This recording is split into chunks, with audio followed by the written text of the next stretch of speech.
Ayo siapa yang mau ikut kita mancing bersama, ya mungkin di kolam kecil-kecil lah, kiloan. Habis itu kita dapat ikannya, kita bisa makan bersama.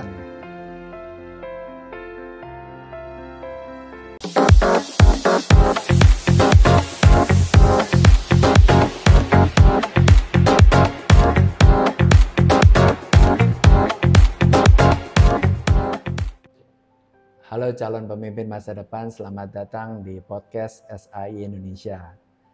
Dalam episode kali ini saya bersama Bapak Roni Junaidi, CEO dari PT Berdikari Putra Jaya Sejahtera. Apa kabar Pak Roni? Selamat sore. Selamat sore, senang sekali bisa memberikan waktu di podcast SAI Indonesia. Nah Pak Roni mungkin bisa sedikit cerita nih cikal bakal atau asal muasal PT Berdikari Putra Jaya Sejahtera. Ya, ini PT Berdikari Putra Jaya Sejahtera berasal dari pendirinya Bapak Halim Junaidi, ayah saya almarhum. Beliau start dari nol, dari kelilingan naik sepeda sampai sekarang.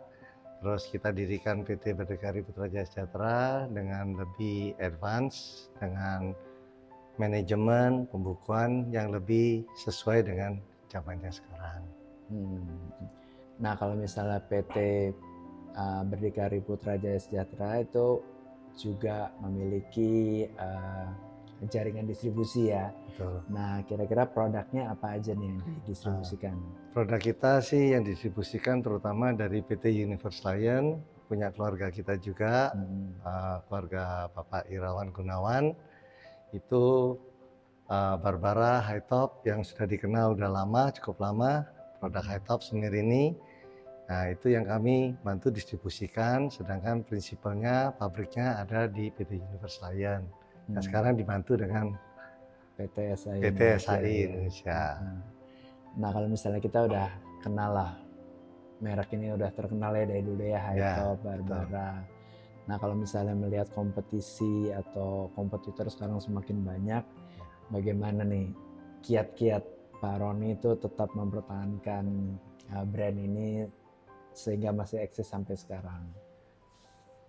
Yang pertama kita pastikan pasar ini selalu eksis di pasaran dengan go retail. Dengan bantuan PT SAI terutamanya kita meretail lebih banyak sehingga merek High Top tidak dilupakan, merek Barbara juga tidak dilupakan. Nah kedepannya kita ada merek Kenny Hair Dye-nya. Itu kita akan bersaing di pasar dengan kualitas yang lebih bagus, otomatis dengan harga yang sangat terjangkau di pasar. Jadi memang untuk eksistensi merek tuh harus benar-benar kita bisa tahu pangsa pasarnya seperti apa. Betul. Dan kita selalu harus berusaha mencari strategi go retail ya, jadi harus lebih dalam lagi penetrasi ke pasarannya. Betul. Ya. Nah kalau misalnya sekarang banyak sekali sosial media atau digital media ya Pak Roni ya, apakah menurut Pak Roni itu cukup efektif nggak sih sekarang untuk istilahnya mempromosikan produk-produk zaman sekarang? Kalau untuk di medsos zaman sekarang kita promosikan di sana sangat efektif. Karena banyak orang sekarang lebih banyak itu melihat YouTube, melihat TikTok, melihat Instagram. Nah, apabila kita promosikan di sana itu sangat efektif. Cukup efektif. Cukup efektif. Daripada zaman dulu ya kita pasang baliho apa gitu, sebentar orang lewat udah lupa. Kalau misalnya Roni sendiri melihat generasi sekarang nih, generasi Z lah ya, itu gimana dengan produk-produk istilahnya produk yang memang sudah lama, udah eksis cukup legendaris seperti ini, apakah mereka memang masih melihat produk ini menjadi produk pilihan mereka? Saya rasa masih bisa jadi pilihan produk mereka. Sekarang banyak produk itu sekarang orang lebih suka go retro ya. Jadi kayak di Singapura sekarang suka pilih yang masa lalu, zaman masa lalu seperti kopitiam itu kan sekarang model kuno semua. Kalau kita perhatikan. Saya rasa Indonesia kedepannya akan gitu juga. Akan gitu ya, go retro ya. Go retro ya. Oke, jadinya mereka memang ya kalau saya lihat memang kafe-kafe sekarang kayak di Jakarta atau Surabaya saya lihat memang banyak gedung-gedung lama yang direnovasi tanpa menghilangkan ciri-ciri khas gedung lamanya menjadi kafe yang ya lebih apa ya mungkin lebih modern tetapi tetap looknya zaman dahulu ya. Ya betul, go retro lagi in sekarang. Ya. Betul. Oke, jadi generasi Z ini masih juga suka sesuatu barang yang memang ada nilai value, mungkin ada apa sejarah mungkin kenangan masa lama. Ya. Iya betul. Oke. Nah kalau misalnya sekarang Pak Roni udah dari papa, udah ke generasi kedua, itu apa nih perubahan yang dilakukan ya sama Pak Roni dari zaman papa mungkin sampai sekarang? Sebetulnya tidak banyak perubahan kecuali di manajemen. Zaman dulu orang tua kita lebih suka semuanya ditanganin sendiri. Semua harus dilihat sendiri. Sekarang kita pakai sistem manajemen itu jauh lebih efektif. Dan kita kan juga yang paling penting itu kita baik dengan karyawan. Jadi kita perhatikan kesejahteraan karyawan, yang penting mereka tercukupi, kita perhatikan, mereka akan jauh lebih perhatikan kita juga.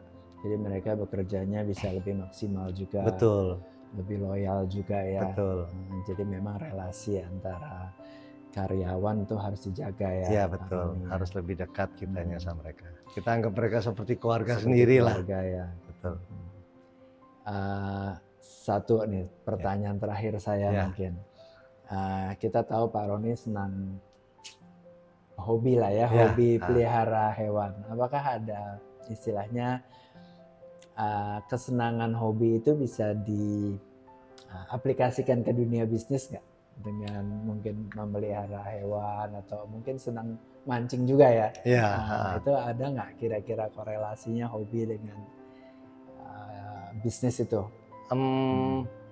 Harusnya ada ya, terutama kayak kita mancing itu kan melatih kesabaran, ya kan? Kadang juga entertainment buat karyawan. Ayo siapa yang mau ikut kita mancing bersama, ya mungkin di kolam kecil-kecil lah kiloan. Habis itu kita dapat ikannya, kita bisa makan bersama. Itu kan pendekatan sama karyawan juga. Jadi selain hobi juga bisa diaplikasikan ya ke dunia kerja, ke suasana kantor, sehingga hobi tersebut ya jadi bisa menjadi apa ya istilahnya baik juga untuk kenyamanan karyawan, mungkin kesejahteraan karyawan juga. Supaya mereka juga kan nggak mikir ke yang lain-lainnya lah. Ya kayak kita suka bunga, suka tanaman, ayo bareng yuk, ayo kita bikin. Nah kamu mau ya boleh, ayo kita main bareng, mainnya tapi positif. Teamwork kita juga akan lebih erat gitu juga. Tapi yang terpenting di sini dengan hobi memancing yang tadi Pak Roni bilang, jadi kita melatih kesabaran ya. Betul. Jadi jangan apa-apa semua emosi gitu ya, bisa melatih kesabaran. Oke, itu salah satu kunci kesuksesan PT Berdikari Putra Jaya Sejahtera ya. Oke, nah kita antara PT Berdikari Putra Jaya Sejahtera dengan PT SAI Indonesia sudah lama bekerja sama. Betul. Mungkin Pak Roni bisa memberikan masukan nih untuk kedepannya apa yang harus dilakukan PT SAI Indonesia agar bisa melayani PT Berdikari Putra Jaya Sejahtera lebih baik lagi. Kalau saya bilang sebetulnya kita kerjasamanya sudah cukup baik ya Pak ya. Nah, kita hubungan juga erat seperti teman juga, seperti kolega kerja. Yang penting kan kita saling memberi info yang tepat, ya kan. Terus apabila ada perlu bantuan kita saling bantu, itu kan yang paling penting. Kalau ada kekurangan ya kita saling info, nggak usah oh karena saya ini terus bapak itu, kan nggak perlu gitu. Kalau di saya mikir itu berteman dan berusaha itu sebetulnya sama. Kalau kita tulus sama yang partner kita akan tulus sama kita. Itu yang paling penting sih. Itulah yang membuat kita kerjasamanya sudah mungkin lebih dari hampir 10 tahun mungkin. Iya betul ya. Terima kasih sudah diberikan kesempatan nih bekerja sama dengan PT SAI Indonesia. Ya. Terus terang saya juga senang bisa bekerja sama, kita berkolaborasi cukup lama dan tidak sekedar hubungan bisnis tetapi bisa membuat pertemanan ya. Betul. Lebih sekedar sekedar bisnis saja. Sekedar bisnis tetapi bisa membuat persahabatan yang lebih real lagi ya, lebih sejati. Oke, terima kasih. Terima kasih banyak Pak juga. Roni. Ya, sama-sama. Terima kasih Pak Samuel. Pak Roni, ada sedikit kenang-kenangan buat Pak Roni. Ya, terima kasih. Oke. Ya, thank you. Thank you. Demikian podcast SAI Indonesia bersama Bapak Roni Junaidi, pemilik PT Berdikari Putra Jaya Sejahtera.